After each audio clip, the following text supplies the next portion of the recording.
Hello everybody, welcome back to Barking Bin Books. It's me, Cousin Boris, and Alexi the monkey, and Gary. Let's just see what book we have today, huh? The Red Balloon. Nice. I like the balloons. The Red Balloon.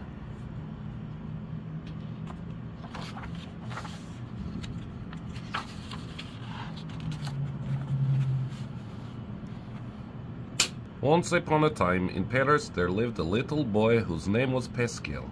He had no brothers or sisters, and he was very sad and lonely at home. Once he brought home a lost cat, and some time later a stray puppy, but his mother said animals brought dirt into the house, and so Pascal was soon alone again. The one day, on his way to school, he caught sight of a fine red balloon tied to a street lamp. Pascal laid his school bag on the ground. He climbed up the lamppost, untied the balloon, and ran off with it to the bus stop.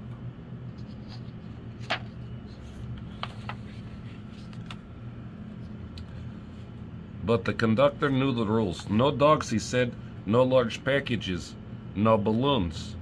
People with dogs walk, people with packages take taxis, people with balloons leave them behind. Pascal did not want to leave his balloon behind, so the conductor rang the signal bell and the bus went on without him.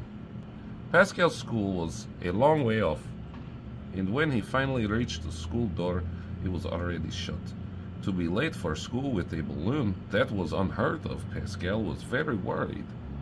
Pascal's school was a long way off, and when he finally reached the school door, it was already shut. To be late for school with a balloon, that was unheard of. Pascal was very worried. Then he had an idea. He left the balloon with the janitor who was sweeping the yard. And since it was his first time that Pascal has never been late, he was not punished.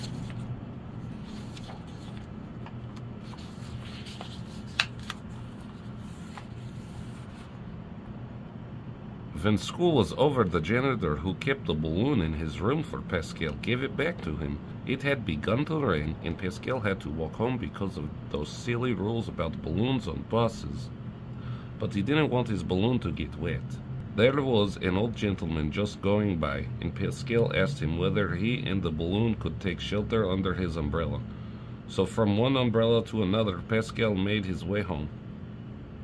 His mother was glad to see him finally come home, but since she had been very worried, she was angry when she found out that it was the balloon that had made Pascal late.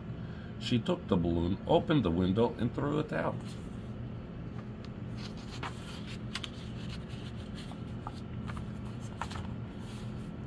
Now usually when you let a balloon go, it flies away, but Pascal's balloon stayed outside the window, and the two of them looked at each other through the glass. Pascal was surprised that his balloon hadn't flown away, but not really as surprised as all that. Friends will do all kinds of things for you. If the friend happens to be a balloon, it doesn't fly away. So Pascal opened his window quietly, took his balloon back inside, and hid it in his room.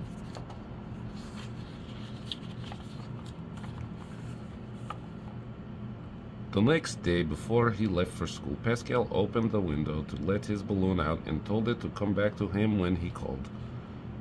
Then he picked up his school bag, kissed his mother goodbye, and went downstairs.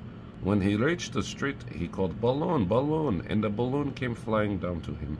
Then it began to follow Pascal, without being led by a string, just as if it were a dog following its master.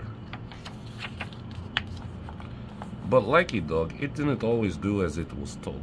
When Pascal tried to catch it to cross the street, the balloon flew beyond his reach. When they got to the bus stop, Pascal caught the string and said to the balloon, "Now balloon, you follow me. Don't lose sight of the bus." That was the strangest sight ever seen in a Paris street, a balloon flying along behind a bus.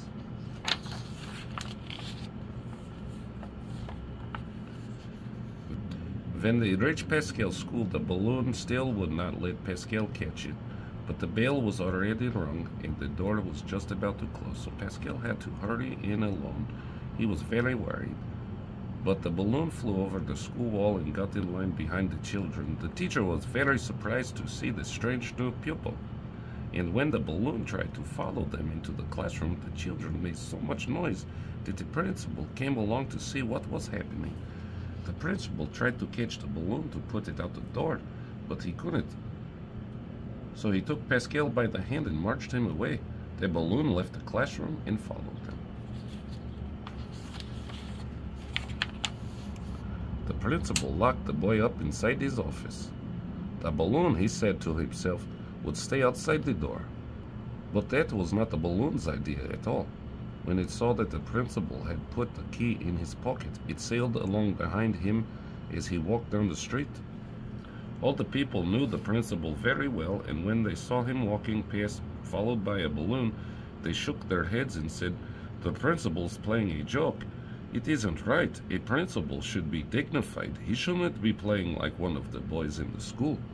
The poor man tried very hard to catch the balloon, but he couldn't, so there was nothing for him to do but put up with it. When the principal went back to school, the balloon was still behind him.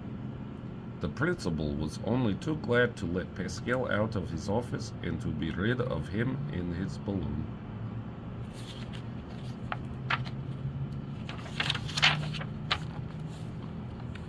On the way home, Pascal stopped to look at a picture outside a shop.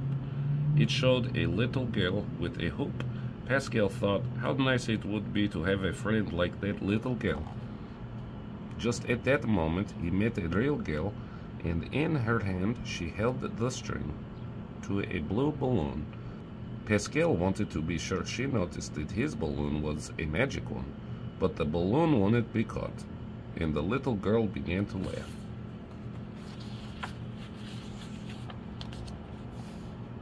Pascal was angry. "What's the use of having a trained balloon if it won't do what you want?" he said to himself.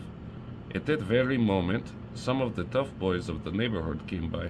They tried to catch the balloon as it trailed along behind Pascal, but the balloon saw the danger. It flew to Pascal at once. He caught it and began to run, but more boys came to the corner from the other side. So Pascal let go of his balloon, which immediately rose high into the sky. While the boys were all looking up, Pascal ran between them to the top of the steps. From there he called his balloon, which came to him at once, to the great surprise of the boys in the gang. So Pascal and his balloon got home without being caught.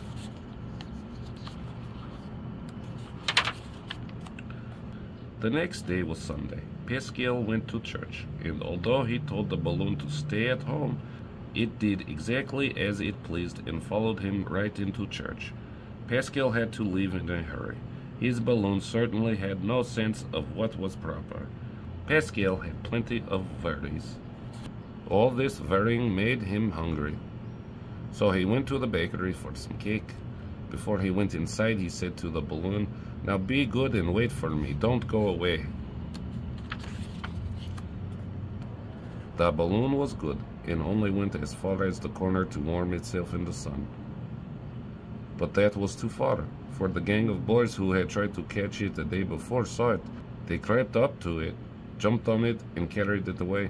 When Pascal came out to the bakery, the balloon was gone. He ran in every direction, looking up at the sky. The balloon had disobeyed him again. It had gone off by itself, and although he had called to the top of his voice, the balloon did not come back. The gang had tied the balloon to a strong string, and they were trying to teach it tricks.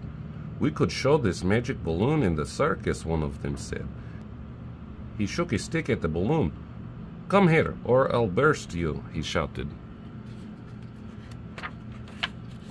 Luckily, Pascal saw the balloon over the top of the wall, pulling at the end of its heavy string.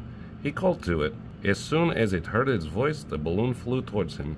Quickly, Pascal untied the string and ran off with his balloon as fast as he could run. Pascal ran through narrow alleys, trying to lose the gang of boys.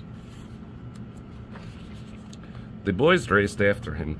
They made so much noise that everyone in the neighborhood stopped to watch the chase. It looked as though Pascal had stolen the boy's balloon. Pascal thought, "I'll hide in the crowd." But a red balloon can be seen anywhere, even in a crowd. For a minute, Pascal thought he had escaped the boys, and he looked around for a place to rest. But as he rounded a corner, he bumped right into one of the gang. He ran back the way he had come, but there was more boys there. He was desperate. He ran up a side street which led to an empty lot. He thought he'd be safe there. But suddenly, boys appeared from every direction, and Pascal was surrounded. So he let go of his balloon. The boys began throwing stones at the balloon.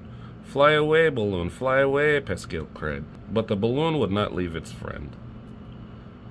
Then one of the stones hit the balloon, and it burst. While Pascal was crying over his dead balloon, the strangest thing happened. Balloons from everywhere flew up into the air, forming a line high in the sky. It was the revolt of all the captive balloons.